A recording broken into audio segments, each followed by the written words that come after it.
படம் பார்க்குறது எப்படி நம்ம இது பதிவில் தெரிஞ்சுக்கலாங்க. அது என்னங்க படம் பார்க்குறதுன்னு கேட்குறீங்களா? உண்மையாகவே தாங்க. நம்ம படம் பார்ப்பது எப்படின்னு நிறைய பேருக்கு தெரிய மாட்டேங்குது. படம் எப்படி பார்க்கணும்னு தெரிய மாட்டேங்குது. அதுலேருந்து என்ன எப்படி எடுத்துக்கணும்னு தெரிய மாட்டேங்குதுங்க வாழ்க்கைக்கு.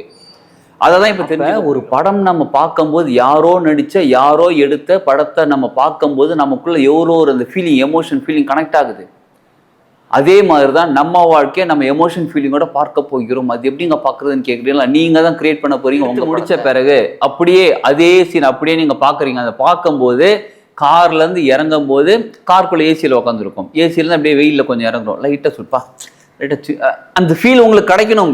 இப்போ கிடைக்கணும், இந்த இடத்துல கிடைக்கணும். அதை நீங்கள் பார்க்கும்போது உங்கள் வாழ்க்கைங்க எல்லாருக்கும் நம்ம வாழ்க்கையில் முன்னேறினாலும் எல்லாருக்கும் ஆசைப்படுறோம். எல்லாரும் ஆசைப்பட்டு என்னென்னமோ செய்யறோம், எவ்வளோ முயற்சி செய்யறோம். இதை செஞ்சு பாருங்களேன்.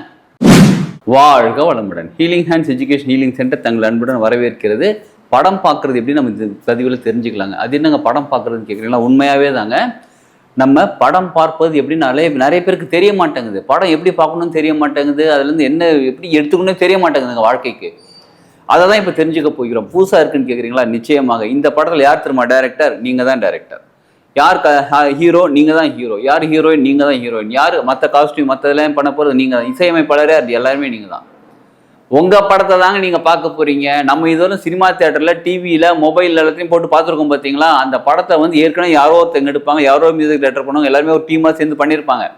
அதை நம்ம பார்க்கும்போது எப்படி இருக்கும்? நமக்கு ஒரு காமெடி சீன் அப்படின்னு வச்சுக்கோங்களேன், நம்மளும் ஹே சூப்பர் பாடுன்னு சிரிப்போம் நம்ம. சரிங்களா? இதே ஒரு சோக சீன் வச்சுக்கோங்களேன், அப்படியே எமோஷன்ஸ் அப்படியே உட்காந்து அப்படியே எமோஷனாக எடுத்துருப்போம். நம்ம ஒரே ஃபைட் சீன் வச்சுக்கோங்க, நமக்கு அப்படியே வீரம் வரும். தமால் டிமில் குத்து, தமால். ஒரே நல்ல ஒரு ஃபைட் மூவிலாம் பார்த்துட்டு இருந்தீங்கன்னு வச்சுக்கோங்க, கிளைமேக்ஸில் செம்ம ஃபைட்டாக இருந்துச்சுன்னு வச்சுக்கோங்க, நீங்கள் தேட்டர் விட்டு வெளியில் வரும்போது நமக்கும் அந்த ஜோஷ் இருக்கும். தமால் அவனை போட்டு குத்தி ஒன்று போட்டு குத்து. அப்போ ஒரு படம் நம்ம பார்க்கும்போது யாரோ நடித்த யாரோ எடுத்த படத்தை நம்ம பார்க்கும்போது நமக்குள்ள எவ்வளோ ஒரு அந்த ஃபீலிங் ஃபீலிங் கனெக்ட் ஆகுது. அதே மாதிரி தான் நம்ம வாழ்க்கையை நம்ம எமோஷன் ஃபீலிங்கோட பார்க்க போகிறோம். அது எப்படிங்க பார்க்குறதுன்னு கேட்குறீங்களா? நீங்கள் தான் கிரியேட் பண்ண போகிறீங்க உங்கள் படத்தை. எஸ், நீங்கள் தான். You are the creator of your own life. இது வரலும் எப்படி வாழ்க்கை இருந்துச்சுன்னு அதை தூக்கி ஓரங்கட்டுங்க. இனிமேல் வாழ்க்கை எப்படி இருக்கும்போது நீங்கள் படத்தை எடுங்க. எஸ், நீங்கள் என்ன ட்ரெஸ் போட்டிருக்கணும், நீங்கள் என்ன மாதிரியான சுச்சுவேஷனில் இருக்கணும், உங்கள் வீடு எப்படிப்பட்ட வீடாக இருக்க வேண்டும், நீங்கள் எப்படிப்பட்ட காஸ்டியூமில் இருக்கணும், நீங்கள் எப்படிப்பட்ட காரில் இருக்கணும், உங்களுடைய சூழ்நிலை எப்படி இருக்கணும், உங்கள் முகம் எப்படி இருக்கணும், எல்லாமே நீங்கள் தான் வடிவமைக்க போகிறீர்கள். மேக்கப் பண்ண கூட போட்டுக்கோங்க.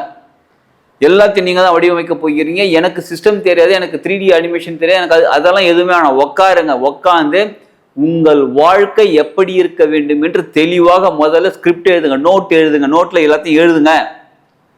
நான் வந்து இந்த மாதிரி ட்ரெஸ் போடுவேன், நான் லீ கூப்பர் ஷூ போடுவேன், நான் வந்து வேற என்ன ட்ரெஸ் சட்டை இந்த மாதிரி போடுவேன், எனக்கு வந்து கார் வந்து ஜாகுவார் காரில் போவேன், அப்புறம் வீடு வந்து எனக்கு நல்லா தெரிஞ்சுக்கோங்க. இந்த மாதிரி விஷயங்கள் எழுதும்போது பாஸ்ட் லைஃப்பை மட்டும் கொண்டு வந்துடாதீங்க. ஏன்னா நம்ம பாஸ்ட் லைஃப்பை நினச்சி தான் ஃபியூச்சரை கிரியேட் பண்ணிக்கிட்டு இருக்கோம். ஏற்கனவே நடந்த விஷயங்கள் மறுபடியும் வாழ்க்கையில் நடக்கணும்னு அவசியம் கிடையாது. இனிமேல் நடக்க போகிற விஷயங்கள் வாழ்க்கையில் ஏற்கனவே நடந்துருக்கணும்னு அவசியம் கிடையாது. தெளிவாக புரிஞ்சுக்கோங்க. சரிங்களா? நான் இப்போ இருக்கிற சூழ்நிலை எப்படின்னு உங்களுக்கு தெரியுங்களா? உடம்பு சரியில்லை, மனசு சரியில்லை, வாழ்க்கையில் பிரச்சனை இருக்குது, கடன் பிரச்சனை இருக்குது, எல்லாத்தையும் தூக்கி ஓரங்கட்டுங்க. உங்கள் வாழ்க்கை எப்படி இருக்கும் நீங்கள் முடிவு பண்ணுங்க. அது மாறிடுமான்னு கேள்வி கேட்ட காலம் தான் முடிஞ்சு போச்சுங்க. இனிமேல் எக்ஸ்பீரியன்ஸ் பண்ணுற காலத்துக்கு வந்துருங்க.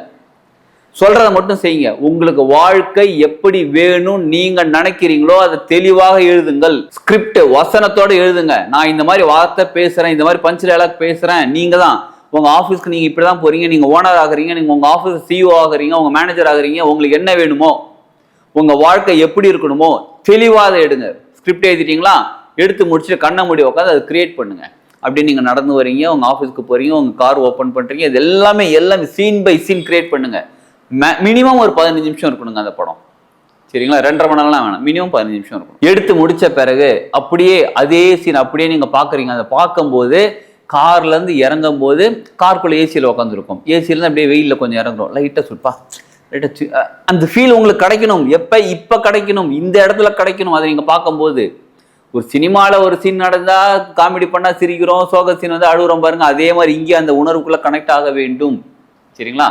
நல்லா கனெக்ட் ஆகிடுங்க. அதுக்கப்புறம் ஆஃபீஸ் போகிறீங்க, சைன் போடுறீங்க, உங்களுக்கு ஒரு கொஞ்சம் அமௌண்ட் வருது, சந்தோஷமாக இருக்கீங்க. உங்கள் ஒரு செலிப்ரேட் பண்ணுறாங்க, ஒரு மேடையில் நிற்க வைக்கிறாங்க, உங்களை மேடையில் நிற்க கூப்பிட்றாங்க, கூப்பிட்டு உங்களுக்கு அவார்ட் தராங்க, ப்ரைஸ் தராங்க. உங்களுக்கு எவ்வளோ ஜோஷாக இருக்கும், சந்தோஷமாக இருக்கும்.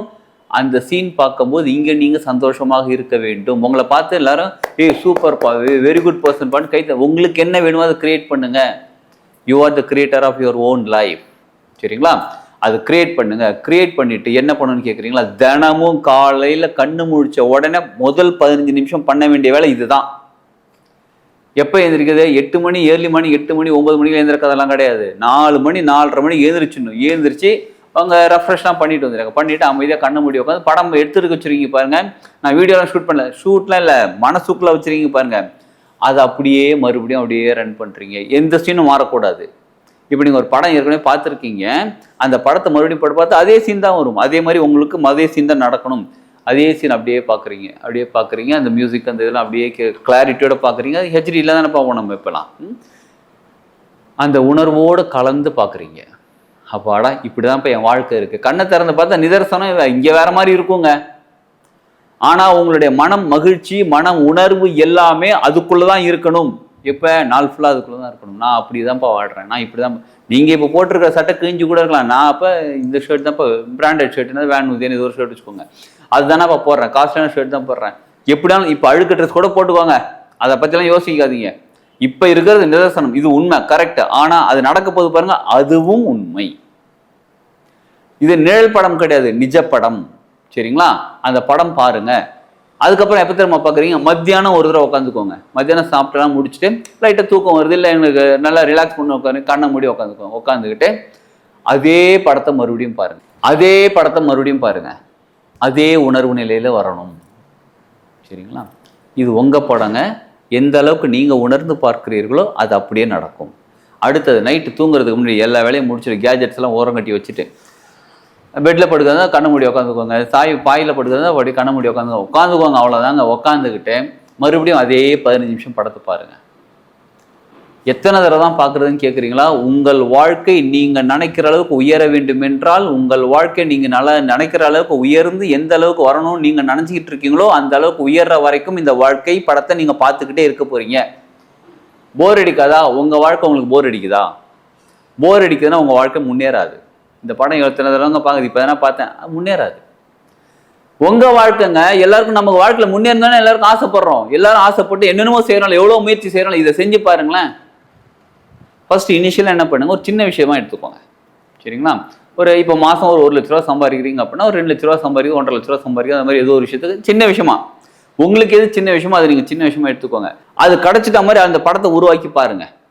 தொடர்ந்து பார்த்துக்கிட்டே வாங்க. காலை, மத்தியானம், நைட்டு தூங்குறதுக்கு முன்னாடி, காலையில் எழுந்திரிச்சோன்னா மத்தியானம், நைட்டு 3 வேளையும் தொடர்ந்து பார்த்துக்கிட்டே வாங்க. நிச்சயமாக உங்களுக்கு கிடைத்து விடும். உங்களுக்கு அப்போ நம்பிக்கை வந்துடும். ஓகே, சம்திங் இஸ் ஹேப்பனிங், நம்ம நினச்சா நமக்கு நடக்குது அப்படின்னு வந்துடும் பாருங்க. இதில் இன்னொரு ரொம்ப முக்கியமான விஷயம், அது நினச்சிட்டு அது எப்படா கிடைக்கும்னு கண்ணை திறந்து கேட்கக்கூடாது. இப்போ ஃபார் எக்ஸாம்பிள் எனக்கு ஒரு வீடு வேணும்னு நான் நினைக்கிறேன். கண்ணை மூடி கற்பனை பண்ணுற வீடுலாம் கண்ணை திறந்து அது எப்படா வீடு கிடைக்கும், நான் இருக்கிறது இப்போ இருக்குது வாடகை வீட்டில் இருக்குது, அது எப்போ சொந்த வீடு கிடைக்கும்னு கேட்டிங்கன்னா முடிஞ்சிச்சு, அவ்வளோதான். சொந்த வீடு கிடைக்கும்னு நம்புங்க. அது எப்படி, எங்கேருந்து கிடைக்கும், எப்படி வருமானம் வரும், எப்படி பணம் வரும், எப்படி எதுவுமே தெரியாதுங்க. வருங்க, கிடைக்கும்னா கிடைக்கும். பிரபஞ்சம் நல்லா கவனிச்சுக்கோங்க. பிரபஞ்சம் கொடுக்கறத யாராலையும் தடுக்க முடியாது, பிரபஞ்சம் தடுக்கிறத யாராலையும் கொடுக்க முடியாது. பிரபஞ்சம் கொடுக்கணும்னு நினைக்கிறத தடுக்கக்கூடிய ஒரே ஒரு ஆள் யார் தெரியுங்களா? நீங்க மட்டும்தான். வேற யாராலையும் தடுக்க முடியாது. அது எப்படா எனக்கு கிடைக்கும்னா முடிஞ்சு போச்சு. எனக்கு கிடைக்கும்னு நம்புங்களேன். நம்பிதான் பாருங்களேன், எவ்வளவு செலவு பண்ண போறீங்க நம்புறதுக்கு. ஃபர்ஸ்ட் நீங்க உங்களை நம்புங்க, அப்புறம் பிரபஞ்சத்தை நம்புங்க, கிடைக்கும்னு நம்பிக்கை வைங்க. அந்த நம்பிக்கை தான் நம்ம வாழ்க்கையை முன்னேற்றக்கூடியது. சரிங்களா? உங்களுக்கு எது வேணுமோ ஃபர்ஸ்ட் ஒரு சின்ன விஷயமா ஒரு 15 நிமிஷம் படம் எடுங்க, அதை பாருங்க, மறுபடியும் அதை பார்த்துக்கிட்டே இருங்க. ஒரு நாளைக்கு 3 வேளை சொன்ன மாதிரி பார்த்துக்கிட்டே இருங்க. நிச்சயமாக அது கிடைக்கும். நீங்க கேட்டது அப்படியே கிடைக்கும். சரிங்களா? அதனால இந்த படத்தை நீங்களே கிரியேட் பண்ணுங்க. இதை பற்றி உங்களுக்கு டீட்டெயில் தெரியணும் அப்படின்னா நீங்கள் வீடியோவில் அவருடைய கான்டாக்ட் நம்பர் கான்டாக்ட் பண்ணி நீங்கள் தெளிவாக அடைஞ்சிட்டு அதுக்கப்புறம் நீங்கள் படத்தை கிரியேட் பண்ணுங்க. நிச்சயமாக உங்கள் வாழ்க்கை நீங்கள் நினைக்கிற மாதிரி மாறும். பிரபஞ்சம் நம்ம மனிதர்களுக்கு இந்த ஆப்ஷனை கொடுத்து வச்சிருக்காங்க. இதை பயன்படுத்தி கொள்வோம். வாழ்க்கையில நம்ம நினைச்சதை சாதிப்போம். வாழ்க வளமுடன்.